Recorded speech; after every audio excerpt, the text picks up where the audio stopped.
So hey guys, welcome back to another video of the great ruler season 2 and I hope कि तुम लोग बहुत ही ज्यादा अच्छे और मजे में होगे। वीडियो में आगे बढ़ने से पहले कहना चाहूंगी कि अगर इससे पहले का एपिसोड अभी तक चेकआउट नहीं किया है तो पहले जाओ और जाकर उसे देख लो, वरना यहाँ तुम्हें कुछ समझ नहीं आने वाला। और अगर तुमने देख लिया है तो बिना किसी देर के आज के इस वीडियो को शुरू करते हैं। सो होमीज, जैसा कि हमने लास्ट एपिसोड में देखा था, जहाँ पर हम देखते हैं कि वो जो पेनल्टी पवेलियन का लास्ट एल्डर यानी कि ब्रदर गुथियान था, उसका मुकाबला यहाँ पर मूचैन से हो जाता है, जहाँ पे वो अपने एक्सट्रीम फ्लेम से फाइनल अटैक मूचैन पे कर देता है और मूचैन 4 मोड स्क्रप्चर का यूज करते हुए यहाँ पे ब्लैक टॉर्टॉइस सील को एक्टिवेट कर देता है, जिसके चलते इनके बीच एक एपिक क्लैश होता है जिसका विनर होता है मूचैन। इसी के साथ मूचैन के सी ऑफ कॉन्शियसनेस में जिनियो वर्ड उसे बताती है कि जल्द ही उसका फिर से ट्राइब्यूशन आने वाला है। और अब आगे होमीज, हमारे इस एपिसोड के स्टार्टिंग में हम यहाँ पर सी ऑफ कॉन्शियसनेस के अंदर मूचैन और यहाँ पे जिनियो वर्ड को देखते हैं, जहाँ पर वो बताने लगती है कि तुमने मेरे लिए उस ब्लड एसेंस को पाने के लिए 7 लाख स्पिरिचुअल पॉइंट्स को गवाया है, तो अब जबकि तुमने ऐसा किया है तो मैंने अपने सेंसेस को सील करके कल्टीवेट पर फोकस किया है, जिसके चलते मैं बहुत ही जल्द ट्राइब्यूशन का सामना करने वाली हूँ। मैंने खुद को इसके लिए फोकस भी किया था और मैं थोड़ी डीप स्लीप में भी चली गई थी, जिस पे मूचैन कहने लगता है कि अब मैं समझा कि तब से तुम इतनी ज्यादा शांत क्यों थी। कि तभी वो बताने लगती है कि हाँ, और शायद मैं अब तक ना जागती, लेकिन जब तुम्हारा लास्ट बैटल हुआ उस लड़के के साथ जिसने तुमने अपनी एक्सट्रीम पावर का यूज किया, तो इसके चलते मेरा फोकस भी डाइवर्ट हो गया और मेरी आंखें खुल गई। आफ्टर ऑल हमारे बीच में ब्लड कॉन्ट्रैक्ट हुआ है, तो तुम जो भी फील करोगे उसका कुछ हिस्सा मुझे भी फील होगा, समझना पड़ेगा। लड़ाई तुमने काफी अच्छी लड़ी। जिस पे वो कहने लगता है कि हाँ, लेकिन अगर मुझे तुम्हारी मदद मिल जाती तो शायद मैं और अच्छा परफॉर्म कर पाता। जिस पे वो कहने लगती है कि ये बस एक ड्यूअल था, तुम्हें हर बार मेरी मदद की जरूरत नहीं है, लेकिन हाँ, उस बुढ़े ने जो तुम्हें ये लाइटनिंग गॉड फिजिक्स सिखाई है ये बहुत ही ज्यादा कमाल की है। यहाँ पे मुझे कहने लगता है कि हाँ, अब जब मैं उस मिस्टीरियस ओल्ड मैन का सोचता हूँ ना, तो मुझे पता नहीं कि आखिर वो कौन था, लेकिन वो जो कोई भी था उसने मुझे ये टेक्निक सिखा के मुझ पर एक बहुत बड़ा एहसान किया है। कि तभी हमें पास्ट का एक सीन दिखाया जाता है, जहाँ पे जिनियो वर्ड उसी ओल्ड मैन से मिलती है, जहाँ पर वो कहता है कि ठीक है, मैं उस लड़के को ये टेक्निक सिखा तो दूंगा, लेकिन अब ये पूरी तरीके से उसकी काबिलियत पर डिपेंड करता है कि वो उसे सीख पाता है या नहीं। लेकिन हाँ, जो तुम्हारे क्लैन के जो ओल्ड मॉन्स्टर्स हैं उनके साथ मेरा एक पुराना कनेक्शन है, जिसके चलते मेरे पास ना एक डील है। नहीं रुको, असल में ये कोई डील नहीं बल्कि तुम्हारे लिए ना एक गिफ्ट फॉर्च्यून होने वाला है। ये कहते हुए वो उसे एक ब्लू फेदर देता है। अभी यहाँ हमें प्रेजेंट टाइम में दिखाया जाता है, जहाँ पर उसने मूचैन को ये सारी बात बता दी थी। मूचैन कहने लगता है कि फिर तो तुम्हारे लिए बहुत ही अच्छी बात है, और दूसरा तुम्हारी वजह से मुझे भी उस ओल्ड मैन से वो टेक्निक सीखने को मिली। अभी यहाँ पर वो कहने लगता है कि वो चिंता मत करो, मैं तुम्हारे इस ट्राइब्यूशन में पूरी मदद करने की कोशिश करूंगा। जो सुनकर जिनियो वर्ड से कहने लगती है कि तुम्हें क्या लगता है कि तुम्हारी मामूली सी लाइटनिंग एक डिवाइन ट्राइब्यूशन का सामना कर पाएगी? बच्चे, खुद की किस्मत को ज्यादा मत आजमाओ, बेहतर यही होगा कि तुम चुपचाप एक कोने में खड़े रहकर सब कुछ ऑब्जर्व करो, क्योंकि मैं अपना सब कुछ लगा देने वाली हूँ इस ट्राइब्यूशन का सामना करने के लिए, और तुम्हारे लिए काफी कुछ सीखने को यहाँ मिलेगा। इसी के साथ वो यहाँ पर अपने पास से उसी लैंटर्न को बाहर निकालती है, कहती है कि जब मैंने पहली बार सामना किया तो मैं बहुत बुरी तरीके से नाकाम रही, मेरे फेदर्स डिस्ट्रॉय हो गए, मैं दोबारा से खड़ी हुई, फिर मैंने सेकंड बार ट्राई किया। इस बार तो मैंने अपनी जान तक को दांव पे लगा दिया था, लेकिन फिर भी मैं बस थोड़ी सी लाइफ स्वयं और ताकत से चूक गई और बहुत करीब आकर मैं फिर से हार गई, लेकिन इस बार नहीं। ये कहते साथ ही वो एक लंबी सांस लेती है और कहती है, और इस बार मैं नहीं हार सकती, इस बार मैं अपना सब कुछ लगा दूंगी और उस ब्लैक लाइटनिंग ट्राइब्यूशन का सामना करके उसे मात देते हुए मैं ब्रेक थ्रू कर जाऊंगी। ये कहते साथ ही वो यहाँ पर उस लैंटर्न के अंदर मौजूद सारी लाइटनिंग को रिलीज करती है, जो कि आसमानों में जाकर एक ड्रैगन का फॉर्म लेने लगती है। कि तभी जिनियो बर्ड भी हवा में फ्लाई करते हुए अपना ट्रांसफॉर्मेशन कंप्लीट करती है और वो अपने जिनियो बर्ड के डिवाइन फॉर्म में आ जाती है, और तभी हम देखते हैं कि ब्लैक लाइटनिंग ट्राइब्यूशन भी एक्टिवेट हो जाता है और वो उसी की तरफ बढ़ती हुई कहती है कि इस बार मैं इसे मात दे के रहूंगी। पीछे से यहाँ पे मूचैन को देखते हैं, जो कि ये सारा नजारा देखकर कहने लगता है कि ये ट्राइब्यूशन तो बहुत ही ज्यादा खतरनाक लग रही है, बस इसकी ऑरा ही मेरी सोल को जैसे डैमेज कर रही हो, और इसका सामना करना वो भी अकेले सच में बहुत ही ज्यादा हैरान करने वाली बात है। इस दौरान जिनियो वर्ड तेजी से उसकी तरफ बढ़ती है, पर तभी यहाँ पर हम देखते हैं कि वही 7 कलर जो ड्रैगन था वो उसे पूरी तरीके से मारने की कोशिश में लगा रहता है, जो देखकर मूचैन को जिनियो बर्ड की फिक्र होती है। वहीं दूसरी तरफ वो ड्रैगन लगातार उस पर हमला करता है। इस दौरान जिनियो बर्ड अपने ब्लू फ्लेम से उस पर हमला करती है, लेकिन उस ड्रैगन को इससे कुछ नहीं होता। वहीं दूसरी तरफ मूचैन ये सारा नजारा नीचे से देखते हुए कहता है कि प्लीज हार मत मानना। कि तभी यहाँ पर जिनियो बर्ड जो है वो यहाँ पे मल्टीपल स्लैश अटैक भी करती है अपने विंग्स की मदद से, लेकिन इसका भी इस ड्रैगन पे कुछ खास असर नहीं पड़ता। लेकिन जिनियो बर्ड जब लगातार उस पर हमला करती रहती है तो फिर एंड में हम देखते हैं कि ये जो ड्रैगन था ये अब धीरे धीरे कमजोर पड़ने लगता है, जो देखकर मूचैन भी काफी ज्यादा सरप्राइज था और कहने लगता है कि फाइनली अब ये काम कर रहा है। लेकिन तभी ये ड्रैगन तेजी से रोर मारता है और यहाँ पर लाइटनिंग के अंदर से हम देखते हैं कि बहुत कलर की ब्लैक लाइटिंग चेन्स बाहर आती हैं, जो कि आते साथ ही जिनियो बर्ड को जकड़ना चाहती थी। यहाँ पे हम देखते हैं कि जिनियो बर्ड उन सारे चेन से बचने की कोशिश करते हुए आगे बढ़ती है, पर तभी यहाँ पे हम देखते हैं कि सारे चेन्स उसे घेरने लगते हैं, जो देखकर यहाँ पे मूचन को उसकी फिक्र होती है और वो उसकी मदद के लिए हवा में जंप करते हुए सीधा उसकी तरफ बढ़ने लगता है। इस दौरान मूचन के ऊपर भी काफी सारे लाइटनिंग से अटैक होने लगते हैं, लेकिन वो उन चेन्स को डिस्ट्रॉय करते हुए हर हाल में जिनियो की मदद करने के लिए आगे बढ़ता है कि तभी एक मैसिव सा लाइटनिंग अटैक सीधा जाके मूचन को भी हिट होता है, जिससे उसकी बॉडी काफी ज्यादा डैमेज हो जाती है। और तभी वो यहाँ पर फुल पावर को गैदर करते हुए सामने वाली चेन जिससे कि जिनियो बर्ड टकराने वाली थी, वो यहाँ पर उस पे एक जोरदार पंच करता है, लेकिन उस ब्लैक लाइटनिंग वाले चेन पर अटैक करने की वजह से उसे काफी ज्यादा बिजली के झटके लगते हैं। पर तभी वो वापस से एक घुमा के जोरदार फिस्ट अटैक उस पे करता है, तो यहाँ पे ये चेन पूरी तरीके से कोलैप्स कर जाता है। ये देखते साथ ही मूचन खुश था, लेकिन तभी यहाँ पर उस ड्रैगन की टेल उसे पड़ती है और वो सीधा जमीन पे जा गिरता है, जिसके चलते यहाँ पर वो बुरी तरीके से इंजर्ड भी हो चुका था। अब यहाँ तभी वो देखता है कि जिनियो बर्ड को अपने फेदर को यूज करने का मौका मिल जाता है, तो वो यहाँ पर खुद को उस फेदर की मदद से पूरी तरीके से कवर करने लगती है और यहाँ पर उसके आसपास फेदर का एक बहुत बड़ा सा सर्कल बन जाता है। इस दौरान आसपास की जो चेन्स थी वो वापस से उसकी तरफ चार्ज करती है, साथ ही वो ड्रैगन भी, जो देखते साथ ही यहाँ पे जिनियो बर्ड को बहुत गुस्सा आता है। वो कहने लगती है कि अच्छा तो फिर भी तुम लोग मुझे रोकोगे हाँ। जिसके बाद वो वापस से अपनी पावर को रिलीज करती है और तभी वो जो एक फेदर था वो सीधा वो यहाँ मूचन की तरफ बढ़ा देती है और मूचन उसे अपने हाथों से ग्रैब कर लेता है। इस दौरान जिनियो बर्ड तेजी से हवा में उड़ते हुए सीधा उस ड्रैगन के मुंह में समा जाती है, जहाँ पर आसपास काफी ज्यादा अंधेरा था। और तभी वो जब चारों ओर नजरें दौड़ाती है तो वो पाती है कि यहाँ उसके आसपास बहुत ज्यादा अंधेरा था, साथ ही वो यहाँ पर एक ब्लडी पूल के अंदर मौजूद थी। इस दौरान उसे अपनी ही आवाज सुनाई देती है, जहाँ पे वो कहने लगती है कि क्या तुम्हें पता है कि इस बार इस ट्राइब्यूलेशन में तुम कैसे फेल हो गई, क्योंकि तुमने अपने ब्लड लाइन की कॉन्ट्रैक्ट को एक ह्यूमन के साथ शेयर किया, तो उसका बर्डन तो तुम्हें झेलना होगा ना। अब इसी के चलते तुम्हारी ब्लड लाइन इम्प्योर हो चुकी है और एक इम्प्योर ब्लड लाइन से तुम कभी भी डिवाइन ट्राइब्यूलेशन को तो पार नहीं कर सकती, ये तुम्हें बस ग्रेट डिस्ट्रक्शन की तरफ लीड करेगा। यहाँ पे मिस्टर जिनियो का इविल फॉर्म ही उसे मैनिपुलेट करने की कोशिश करता है और वो उसके करीब आकर कहने लगती है कि क्या तुम्हें नहीं पता कि इंसान कितने बड़े लालची और सेल्फिश होते हैं। तुमने खुद अपनी आंखों से देखा है, न जाने कितने इंसानों ने बस अपने लालच और अपने फायदे के लिए तुम्हें जान से मारने की, तुम्हें कंट्रोल करने की कोशिश की है। कि तभी जिनियो बर्ड उसे दूर कर देती है और कहती है कि एटलीस्ट ये बाकियों जैसा नहीं है। कि तभी इसका इविल फॉर्म हंसते हुए कहता है कि तुम बहुत नादान हो, तुम्हें बेवकूफ बनाना बहुत आसान है। उसने तुम्हारे साथ इतना बड़ा खेल खेला है कि तुम्हें दिखाई नहीं दे रहा। उसने अभी तुम्हारे सामने अच्छा बनने का नाटक किया ताकि आगे चल के तुम्हारी ताकत को वो अपने फायदे के लिए यूज कर पाए। क्या तुम्हें ये नजर नहीं आ रहा? जिस पे जिनियो बर्ड उस पे वापस से हमला करते हुए कहती है कि मैं जो कर रही हूँ ये मेरा अपना मामला है, तुम्हें इसमें दखल देने की जरूरत नहीं है। कि तभी वो हंसते हुए कहती है कि अच्छा पर्सनल मैटर हाँ, तो जरा मुझे एक बात बताओ जिनियो, तुमने अपनी ब्लड लाइन को एक ह्यूमन के साथ शेयर किया, तो क्या तुम्हें लगता है कि ये तुम्हारे ट्राइब्यूलेशन में हेल्प कर पाएगा? उसने तो एक डिवाइन ब्लड लाइन की पावर को अचीव कर लिया तुम्हारे साथ उस ब्लड कॉन्ट्रैक्ट को बनाकर, लेकिन तुम्हें क्या मिला हाँ? यहाँ पे ये सुनते साथ ही जिनियो काफी ज्यादा कंफ्यूज हो जाती है और उसे समझ नहीं आ रहा था कि क्या सही है क्या गलत। कि तभी उसका वो इविल नेचर कहने लगता है कि अगर तुम वाकई में पास होना चाहती हो तो उसके साथ अपने कॉन्ट्रैक्ट को खत्म कर दो, ताकि तुम इस ट्राइब्यूलेशन को पास कर पाओ, अदरवाइज तुम्हारे पास कोई चारा नहीं। जिनियो बर्ड पीछे हटती और कहने लगती है कि नहीं मैं ऐसा नहीं कर सकती, वो मेरा दोस्त है। कि तभी उसके अंदर से वो उसी ब्लड लाइन कनेक्शन को बाहर निकालती है और कहने लगती है कि जरा इसे गौर से देखो, कितनी ज्यादा कमजोर हो चुकी हो तुम। और क्या कहा? दोस्त? लेकिन वो तो ये सब कुछ किसी और को प्रोटेक्ट करने के लिए कर रहा है, जो कि उसका सच्चा प्यार है। और तुम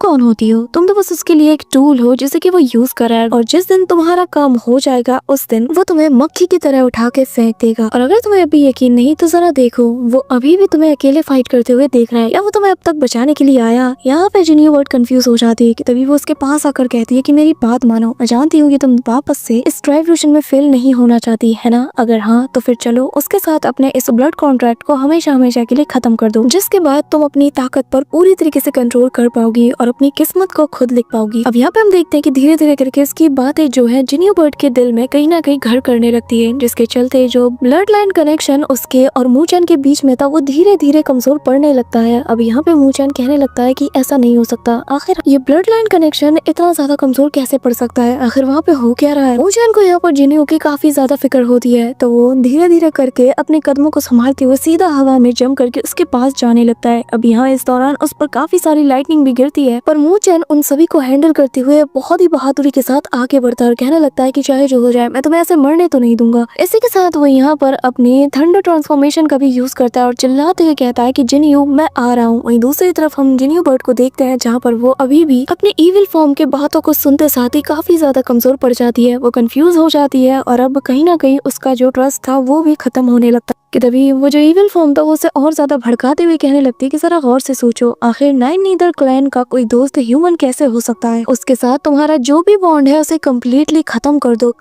दो ताकि तुम पूरी तरीके से आजाद हो जाओ, वरना सारी जिंदगी क्लैन मेंबर्स तुम्हें इस बात के लिए दोषी समझते रहेंगे। जरा सोचो, अगर क्लैन मेंबर्स को पता चल गया कि तुमने एक इंसान के साथ दोस्ती की है तो वो तुम्हारे बारे में क्या कुछ नहीं कहेंगे। तुम तो अपने क्लैन के लिए एक बहुत बड़ा धब्बा हो। अब हम देखते हैं कि जिनियो बर्ड काफी ज्यादा कंफ्यूज हो रही थी। उसे यहाँ पर अपने ही ख्यालों के साथ लड़ते हुए काफी ज्यादा दिक्कत भी आ रही थी कि तभी अब उसका इविल फॉर्म कहने लगता है कि मेरी बात मान लो, यही तुम्हारे लिए बेहतरीन होगा। और तुम्हारे इस थॉट पर ना मुझे हंसी आती है कि तुमने ये सोचा कि एक ह्यूमन के साथ अपनी ब्लड लाइन को शेयर करके तुम खुद को और ज्यादा स्ट्रॉन्ग बना सकती हो। हाँ, यहाँ पे हम देखते हैं कि लगातार ये सारी बातें उसके माइंड में और ज्यादा घर करने लगती है, जिसके चलते जिनियो बर्ड काफी ज्यादा वीक हो जाती है और जमीन पर अनकॉन्शियस होकर गिर जाती है। जिसके बाद वो उसका इविल फॉर्म उसके करीब आकर कहने लगता है कि मैं तुम्हारे अच्छे के लिए कह रही हूँ, जल्द से जल्द उसके साथ अपना ये कनेक्शन तोड़ दो, अपनी ब्लड लाइन की कॉन्ट्रैक्ट उसके साथ खत्म कर दो और खुद को आजाद कर लो हमेशा हमेशा के लिए। कि तभी जिनियो बर्ड अपनी मुट्ठी को टाइट करती है और कहने लगती है कि नहीं, मैं ऐसा नहीं कर सकती, उसने मेरी काफी ज्यादा मदद की है। ये कहते हुए वो मूचन के साथ बिताए गए सारे पलों को याद करती है कि कैसे दोनों ने एक दूसरे की हमेशा मदद की है। कि तभी उसका इविल फॉर्म उसके करीब आकर कहने लगता है कि जरा गौर से सोचो, अगर तुम्हारे फादर को पता चला कि तुमने ऐसी हरकत की है तो तुम्हें क्या लगता है कि वो मूचन को जिंदा रहने देंगे? वो तुम्हें आजाद करने के लिए उसे जान से मार देगा। तो बताओ तुम्हें क्या लगता है, क्या वो तुम्हें बचाने के लिए आ सकता है? अरे वो तो तुम्हें यहाँ पर मरने के लिए छोड़ चुका है। अगर उसे तुम्हें बचाना ही होता तो अब तक वो इस ब्लैक लाइटनिंग रेवोल्यूशन के अंदर आ चुका होता। जरा देखो, यहाँ पर कोई नहीं आया है, तुम अकेली हो और तुम यहाँ पर अगर ऐसे ही अपनी बात पे अड़ी रही तो तुम भी मर जाओगी। ये कहते साथ ही वो हंसने लगती है कि तभी जिनियो बर्ड को काफी ज्यादा बुरा लगता है और फिर वो कहने लगती है कि नहीं, मूचन ऐसा नहीं है। बाकी इंसानों का मुझे नहीं पता, लेकिन मूचन बिल्कुल भी ऐसा नहीं है। जो सुनकर उसकी जो इविल फॉर्म थी वो जोर जोर से हंसती है और कहने लगती है कि तुम वाकई में बहुत ज्यादा नादान हो, पर चिंता मत करो, मैं तुम्हारी मदद करती हूँ तुम्हारे बीच के इस बॉन्ड को हमेशा हमेशा के लिए खत्म करने के लिए, जिसके बाद कोई तुम्हें बचाने के लिए यहाँ पर इंटरवीन नहीं कर पाएगा। ये कहते साथ ही वो यहाँ पर उसकी ब्लड कनेक्शन को अपने हाथों से पकड़ती है और फिर कहने लगती है कि इसके बाद तुम्हारी बॉडी के ऊपर मेरा कंट्रोल भी आ जाएगा, मैं तुम्हें अजीम ताकतों तक ले जाऊंगी, बस खुद को तुम मेरे हवाले कर दो। ये कहते साथ ही वो उसके ब्लड कनेक्शन को जैसे ही तोड़ने वाली थी कि तभी यहाँ पर मूचन आ जाता है। वो उसके हाथ को रोक लेता है और हाँफते हुए कहने लगता है कि आखिर किसने कहा कि यहाँ पर कोई भी एंट्री नहीं कर सकता? आखिर किसने कहा कि मैं जिनियो को बचाने के लिए नहीं आऊंगा? आखिर किसने कहा कि मैंने उसको अकेला छोड़ दिया? हाँ, यहाँ पे हम देखते हैं कि जिनियो बर्ड का जो इविल फॉर्म है वो मूचन को यहाँ पर देखकर काफी ज्यादा सरप्राइज हो चुकी थी। कि तभी यहाँ पे जिनियो बर्ड जो कि मूचन को देखकर खुद भी काफी ज्यादा शॉक थी, वो यहाँ पे उसके पास जाने लगती है। कि तभी यहाँ पर मूचन कहता है कि जिनियो, मैं जानता हूँ कि ये सारे तुम्हारे दिल के सवाल हैं, ऐसे सवाल जिनके जवाब तुम शायद ही मुझसे कभी मांगो। मैं जानता हूँ तुम्हारे दिल के इस डर को, इस इनसिक्योरिटी को जो तुम डीप डाउन कहीं ना कहीं फील करती हो। यहाँ पे हम देखते हैं कि वो इविल फॉर्म थोड़ा कतराने लगती है और कहने लगती है कि इस पर यकीन मत करो, ये बस एक इंसान है और ये दूसरों को मैनिपुलेट करने में बहुत ज्यादा माहिर होते हैं। मूचन इसके हाथ को टाइटली होल्ड करते हुए जिनियो बर्ड से कहने लगता है कि जब से हमारे बीच का वो ब्लड कॉन्ट्रैक्ट हुआ है तब से हम दोनों एक ऐसे पार्टनर बन चुके हैं जो कि एक साथ मरेंगे और एक साथ जिएंगे। कि तभी यहाँ पर उसका इविल फॉर्म कहने लगता है कि नहीं, इसकी बात तुम्हें मत आओ, सिर्फ मैं ही हूँ जो कि जिनियो को बहुत ही अच्छे से समझती है, मुझे पता है उसकी इनसिक्योरिटीज का, और सिर्फ मैं ही हूँ जो कि शुरू से लेकर आखिरी तक उसके साथ रहेगी। कि तभी यहाँ पर जिनियो बर्ड का हाथ पकड़ते हुए मूचन कहने लगता है कि जिनियो, अब मेरी बात जरा गौर से सुनो। कि तभी वो यहाँ पर उस ब्लड कनेक्शन के उस डोर को जिनियो बर्ड के हाथ में थमाते हुए कहता है कि अगर तुम्हें वाकई में इतना ज्यादा डर लग रहा है तो फिर ये काम मुझे करने दो, मैं तुम्हारी सारी इनसिक्योरिटीज, सारे डर को आज खत्म कर दूंगा। ये कहते हुए वो घुमा के एक जोरदार फिस्ट अटैक वहाँ के स्पेस में करता है, जिससे यहाँ पर उसकी जो कंफ्यूजन थी वो धीरे धीरे करके ब्रेक होने लगती है और जो इल्यूजन उसके इनर फियर ने यहाँ पे क्रिएट किया था असल में वो भी यहाँ पे डिस्ट्रॉय होने लगती है। यहाँ पे हम देखते हैं कि उसका इविल फॉर्म फिर भी जाते जाते कहने लगती है कि तुम्हें इस बात के लिए काफी ज्यादा रिग्रेट होगा, ये तुम्हें बिल्कुल नहीं समझता, तुम्हें सिर्फ मैं समझती हूँ। जो सुनकर जिनियो बर्ड तेजी से चिल्लाती और कहने लगती है कि अब बस बहुत हो गया, तुम मुझे नहीं समझती। ये कहते साथ ही अब वो यहाँ पर अपने पैर से इस इल्यूजनरी वर्ल्ड में एक जोरदार अटैक करती है, जिसके चलते वो पूरी जगह कोलैप्स कर जाती है। इसी के साथ हमें थोड़ी देर बाद का सीन दिखाया जाता है, जहाँ पे जिनियो बर्ड और मूचेन दोनों एक दूसरे के आमने सामने थे और दोनों ही एक दूसरे से पूछते हैं कि क्या तुम ठीक हो। यहाँ पे जिनियो बर्ड बताने लगती है कि हाँ मैं ठीक हूँ, लेकिन आखिर तुम्हें खुद को इतना ज्यादा फोर्स करने की क्या जरूरत थी। यहाँ पे मूचेन मजाक करते हुए कहने लगता है कि यार अगर तुम्हें कुछ हो जाता तो मैं भी तो मर जाता,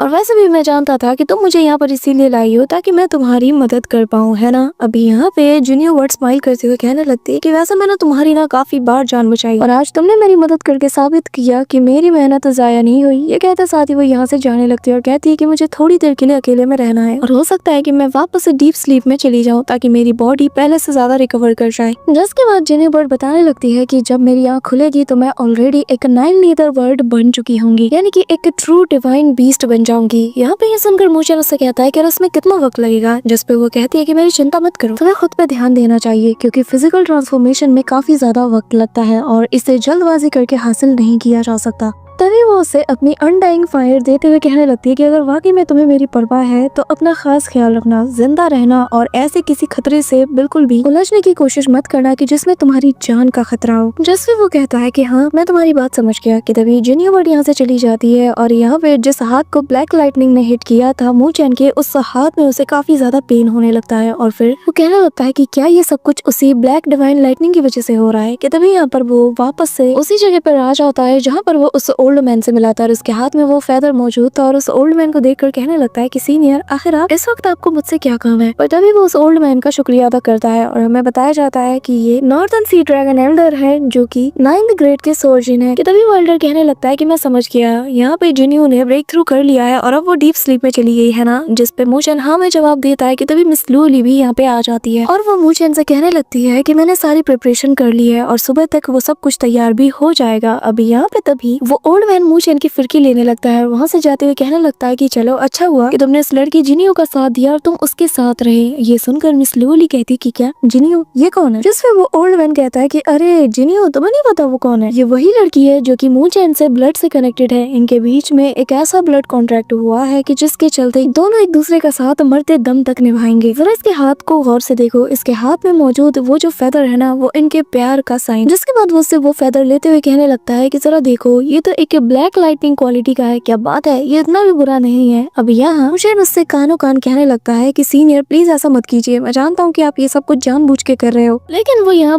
लेकिन वो ओल्ड मैन मूचेन को यहाँ फंसा के चला जाता है और तभी मूचेन लूली से कहने लगता है कि लूली मेरी बात जरा गौर से सुनो, जैसा तुम सोच रहे हो वैसा कुछ भी नहीं है। जिस पे मिस लूली कहती है कि अच्छा एक लड़की जिसके साथ तुमने ब्लड कॉन्ट्रैक्ट बनाया है और जिसका साथ तुम मरते दम तक निभाओगे और जिसने अपना अफेक्शन शो करने के लिए तुम्हें एक फेदर भी दिया निशानी के तौर पर, क्यों मैं सही कह रही हूँ ना। ये कहते हुए वो अपनी स्वॉर्ड को निकालने लगती है और कहती है मैंने तो कभी किसी के बारे में ऐसा नहीं सुना, ना तुमने मुझे बताया। कि तभी यहाँ पर मिस लूली का हाथ करते हुए मूचेन कहता है कि असल में जिसे तुम एक लड़की समझ रहे हो वो असल में एक डिवाइन बीस्ट है, मैं तुम्हें सब कुछ बता दूंगा, प्लीज मेरी बात गौर से सुनो। जिसके बाद हम देखते हैं कि पूरी रात बीत जाती है और यहाँ पर फाइनली मूचेन ने उसे सब कुछ बता दिया था। जिसपे वो कहती है कि ठीक है मैं समझ गई और मैं एहसानमंद हूँ उसकी कि उसने तुम्हारी इतनी बार हेल्प की है। कि तभी वो उसे और अच्छे से एक्सप्लेन करने जाता है, लेकिन मिस लूली कहने लगती है मुझे तुम पर यकीन है, तुम्हें ज्यादा सफाई देने की जरूरत नहीं है। जो सुनकर उसे काफी ज्यादा अच्छा लगता है और वो उसे हक कर लेता है। इसी के साथ ये दोनों उसी हॉल के पास पहुंच जाते हैं जहाँ पे बाकी के एल्डर्स मौजूद थे। कि तभी मूचेन उससे कहने लगता है कि अपनी लू गॉड स्वॉर्ड को बाहर निकाल लो। वो बाहर निकालती है और तभी मूचेन यहाँ पर रिक्वेस्ट करने लगता है कि क्योंकि मिस लूली ने इस हंटिंग कॉम्पिटिशन में बेहतरीन प्रदर्शन किया है तो मैं चाहता हूँ कि उसे एल्डर से पर्सनली एम्पावरमेंट हासिल हो। जिस पर एक एल्डर मान जाता है पर तभी दूसरा कहता है कि ये रूल के खिलाफ है। लेकिन जैसे ही वो उसके हाथ में लू गॉड स्वॉर्ड को देखता है तो यहाँ पर वो एल्डर कहने लगता है कि क्या ये वाकई में उसी की बेटी है। और तभी वो कहने लगता है कि लूली मैं खुद पर्सनली तुम्हारे एम्पावरमेंट को परफॉर्म करूंगा। तभी यहाँ पर थर्ड एल्डर कहने लगते हैं कि क्या बात है, मोयू जो कि हमेशा रूल के साथ चलता था आज वो खुद अपने रूल्स को तोड़ रहा है। जिसमें वो कहने लगता है कि मैं बस दीन के ऑर्डर्स को फॉलो कर रहा हूँ। अभी यहाँ पे हम देखते हैं कि तभी मिस लूली इसका शुक्रिया अदा करती है और मूचेन कहने लगता है कि दीन ताईयांग और मेरे बारे में आपका क्या ख्याल है। जिस पे यहाँ पे ताईयांग बताने लगते हैं कि चिंता मत करो, जो लॉर्ड नॉर्दर्न सी ड्रैगन है वो खुद तुम्हारे लिए इस चीज को परफॉर्म करेंगे। कि तभी सीन शिफ्ट होता है और हम फाइनल लेयर ऑफ लाइटनिंग सी का सीन देखते हैं हैं जहाँ पर हम देखते हैं कि वही ओल्ड मैन मौजूद था, जिसे देखकर तो यहाँ पे मू चैन भी हैरान था कि क्या वाकई में लॉर्ड नॉर्टन सी ड्रैगन है। जिस पे वो ओल्ड मैन हंसता है और कहने लगता है कि फिलहाल ये सब छोड़ो, वैसे मैं सरप्राइज्ड हूँ कि तुमने उस लाइटनिंग फिजिक टेक्निक को बहुत ही अच्छे से मास्टर किया है, जिसके चलते तुम यहाँ पर आ गए हो और ये लाइटनिंग सी का फाइनल लेयर है। और ये जो तुम जगह देख रहे हो ना, इसे मैंने ही सालों से बनाया है। मैंने न जाने कितने ब्लैक लाइटनिंग्स को यहाँ पर अपने बच्चे की तरह पाल पोस के बड़ा किया है, तब जाकर ये टेरिटरी बनी है। और तुम्हें पता है इस लाइटनिंग सी ने तो अब अपनी इंटेलिजेंस को भी ग्रो कर लिया है, जिसके चलते इसके पास अब इसकी स्पिरिट भी है। लेकिन दिन ब दिन इसकी भूख बढ़ती जा रही है, जिसके चलते जब भी मैं इनके करीब जाता हूँ तो ये मुझ पर ही अटैक करने लगती है। लेकिन तुम अगर जाओगे तो तुम पे शायद अटैक न करे। जिस पे मू चैन कहता है कि आप साफ साफ कहिए आखिर आप कहना क्या चाहते हैं। जिस पे वो कहने लगता है कि ये जो पूरा का पूरा टेरिटरी तुम देख रहे हो ये इसकी स्पिरिट बॉडी है, लेकिन इसका कोर जो कि एक लाइटनिंग पिल है जो कि इसी की गहराइयों में छिपी हुई है। और अगर मैंने उस लाइटनिंग गॉड पिल को हासिल कर लिया तो इसके जरिए से मैं अर्थ सोवरीन में ब्रेक थ्रू कर सकता हूँ। जिस पे मू चैन कहने लगता है कि अच्छा तो आप अपने फायदे के लिए मुझे यूज करना चाहते हैं। ये कहते साथ ही वो यहाँ से जाने लगता है और कहता है कि मैं ऐसा कुछ नहीं करने वाला, क्योंकि आप मुझसे ज्यादा स्ट्रॉन्ग है तो खुद ही कर लीजिए। जो सुनकर यहाँ पे वो बंदा कहने लगता है कि अरे रे मेरी बात तो सुनो, अगर तुम ये चीज मेरे लिए कर लेते हो ना तो मैं बदले में तुम्हारे लिए वो जो लाइटनिंग इम्प्रूवमेंट है वो परफॉर्म करूंगा, साथ ही जो ब्लैक लाइटनिंग का पॉइजन तुम्हारे हाथ में लगा है उसे भी मैं ठीक कर दूंगा। मू चैन कहने लगता है कि नहीं मैं फिर भी नहीं मानने वाला। जिस पे वो कहने लगता है कि यार मैंने तुम्हारी और उस जीनियो बर्ड दोनों की मदद की, मैंने तो वो फेदर भी तुम्हें दिया था। जिस पे मू चैन कहता है कि वो तुम्हारा एक बिजनेस था, तुमने वो अपने फायदे के लिए दिया ताकि उसके अंदर हम ब्लैक लाइटनिंग को गैदर कर पाए। कि तभी यहाँ पर ओल्ड मैन कहने लगता है कि अच्छा तो फिर तुम्हारा उसके बारे में क्या ख्याल है। जब मैंने तुमसे कहा था कि जब तुम एल्डर से मिलने जाओ तो लूली से कहना कि अपनी स्वॉर्ड को अपने साथ ले जाए। जिस पे वो स्माइल करता है, कहने लगता है कि हाँ ये एक वैलिड रीजन है कि मैं आपकी हेल्प करूँ। जिसके बाद वो उनका शुक्रिया अदा करता है और कहता है कि ठीक है मैं अपनी पूरी कोशिश करूंगा कि मैं आपके लिए वो लाइटनिंग गॉड पिल को ले आऊं। जिस पर ये ओल्ड मैन मान जाता है और कहता है कि चलो मैं तुम्हारी बॉडी को डिटॉक्सिफाई कर दूं।